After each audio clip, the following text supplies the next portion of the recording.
The David Pakman Show at davidpakman.com. Welcome to the bonus show, last bonus show before the 4th of July break, maybe a little shorter because we've got a very hectic production day today. So we've been talking for a while about which signs, if they point a certain way, if they are within a certain range, would suggest that there may be a recession coming. We've talked about people falling behind on car payments. We've talked about all sorts of different indicators. There's another one that a group of economists and financial analysts likes to talk about, and it's one that has preceded every recession over the last 5 decades, and it's known to traders as a yield curve inversion. And what this means is that long-term interest rates pay out less than short-term interest rates. So in general, like in the world of money, the longer you're willing to tie up money, the higher interest rate you can expect to make, because you're giving away liquidity, and in exchange, you get a higher interest rate. So like with CDs, typically a 6-month CD would have a lower interest rate than an 18-month CD or a 24-month CD, because the lender knows that they have your money longer without having to pay you back, and you know that you don't have that money longer. Therefore, there is a trade made, which is you earn more the longer you're tying up your money.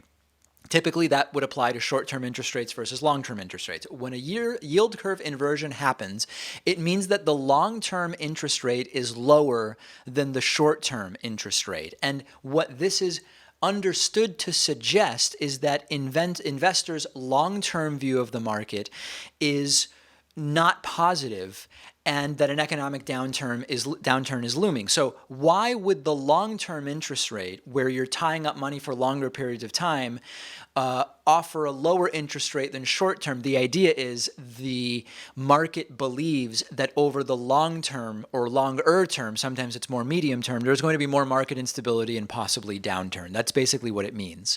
On Sunday, this inversion reached a milestone, which is that there were 3 full months of inversion, an entire quarter of inversion, which for half a century has preceded economies going into recessions within 9 to 18 months. That's basically the gist of this. And like with everything else, Pat, I mean, take it with a grain of salt, take it for what it's worth. Past performance is not necessarily indicative of future results. 50 years is also not the longest period of analysis. This may be an exception. The economy's dynamics may have changed in such a way that an inverted yield curve for 3 months may no longer be an indicator of a recession. So I always go back to, let's pay attention to that. Let's also remember that we are particularly bad at predicting what's going to happen in the economy. Yeah, I think just like how one economic indicator doesn't necessarily tell you what's going on with the economy. Like, for example, stock market's doing well right now, but that doesn't tell you how average people are doing or how poor people are doing. In the same way, I don't think one economic indicator can predict a recession. At the same time, though, there has been a correlation, or the last time that this has happened, last 7 times this has happened, it's been followed by a recession. And we also have to talk about the fact that it has been a while since the last recession, right?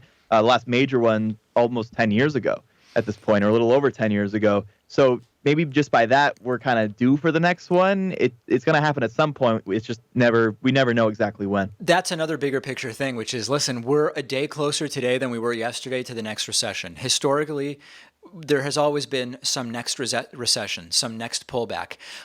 Just because we don't know when it is doesn't mean we can't say we are getting closer whenever it is, because another day has gone by, we are a day closer, and that's always something that I bring up. I don't know that I feel the need to say too much more about the inverted yield curve, but I know a lot of people don't know what that means, so I'm glad to at least talk about that. There's a new study which says that third-hand smoke is damaging to people's health. Of course, first-hand smoke is you are smoking, and that is unhealthy. Second-hand smoke is someone is around somebody else who is smoking. So you're breathing in the smoke as they're smoking. Third-hand smoke, which I thought everybody knew about, but apparently a lot of people don't know about. Third-hand smoke is you're around a smoker or someone who has been around a smoker. You are a third-hand recipient or interactor with the smoke, and it is on someone's clothes, either the smoker or somebody who has been with the smoker. It is in their hair, whatever, and that is also damaging to the third person. So I actually was aware of some of these studies for a while, Pat, but now more specific research is being done. And lo and behold, it turns out that smoking is just bad for everybody. It's bad for the person doing it. It's bad for people around the smoker. It's bad for people who are later around people who are living with or were around the smoker. It's just bad. We know that's not news. Yeah, and if you're exposed to third-hand smoke for, maybe an hour at a time, every now and then, maybe that's not so dangerous. But if you're living with a smoker and that person doesn't even smoke inside, they go outside to smoke, but then smoke is on their clothes and then they come back into the house. And of course, you're spending time with them for hours each day. That can have a long-term effect on your health. What can we do about this, though? I think it's really just, making sure that we have a campaign to try to lower the rates of smoking. I hope that is happening, because if we can cut down on the first-hand smoke, then we can cut down on the second-hand smoke, and then we can cut down on the third-hand smoke. Yeah, I mean, the obvious goal is it's very difficult to quarantine non-smokers so that they are in no way affected by the fact that lots of people still smoke. You just got to reduce the number of primary smokers, and then from that, all of these other indicators are going to follow, including lung cancer, including second-hand smoke and third-hand smoke.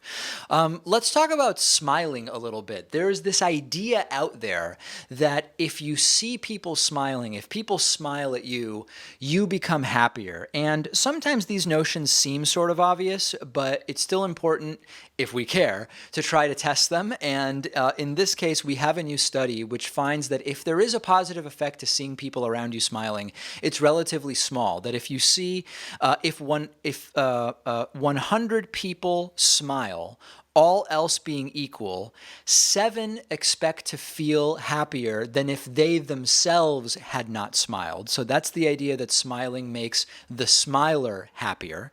They also looked at the effects of other facial expressions on themselves, and those were also relatively small.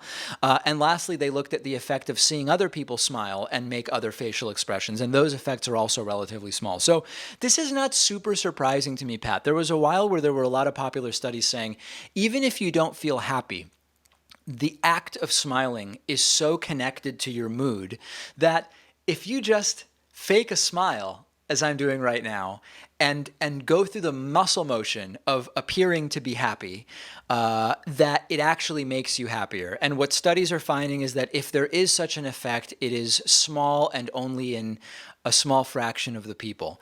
Interesting to know. I don't know that it's life-altering, but I guess in some therapy modalities, it would be useful to know that just doing fake smiles is not maybe as effective as once thought.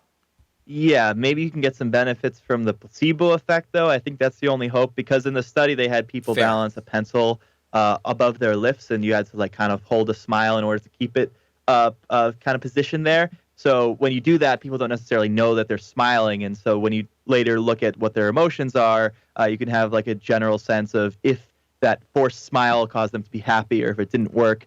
I'm kind of upset by this, because I want to make sure, I want to have a feeling that I have some control over my own emotions. Yes. And when I'm sad, I want to be able to have a way out of that. And I guess I don't have a way out of that. I can't just fake it till I make it. Well, I think the important message is there are things that we can do to be happier and to have better mood, but they are a little more complex maybe, or require a little more effort than a fake smile. So for example, we know that exercise is a mood booster. According to some studies, I believe for the 12 hours after exercise has been completed. That's a great thing to know. Social interactions are actually mood boosters. So I think we can do things. It's just maybe faking a smile is not one of those things, at least to any significant degree. Yeah, it takes a lot more effort, I suppose. You have to go get a good workout in rather than just fake a smile. And that's a lot more effort. That's something that a lot of people aren't going to be willing to do. Also, I think this makes sense because there are so many different types of smiles. There's the forced one, right? But there's also a smirk. There's also the sarcastic smile. There's the Ted Cruz smile where your eyebrows actually point down as your lips go up. I think he only can do that, though. I don't know if anyone else can. Yeah, there's one called the faux sincere smile, which is one that a lot of politicians use but have not all necessarily perfected, and that's one we could also talk about a little more. Okay, that does it for today. Slightly shorter bonus show. We've got a very hectic production day to get everything ready for the 4th of July break and many other things going on today to make sure everybody gets what they need during this break. That includes the podcast audience and YouTube viewers and everybody in between. We will be back with all new programs on Monday. Have a great holiday if you are in the United States or outside of it, but observing the 4th of July holiday. And otherwise, well, I guess nothing else if it's just a normal day where you live. The David Pakman Show at davidpakman.com.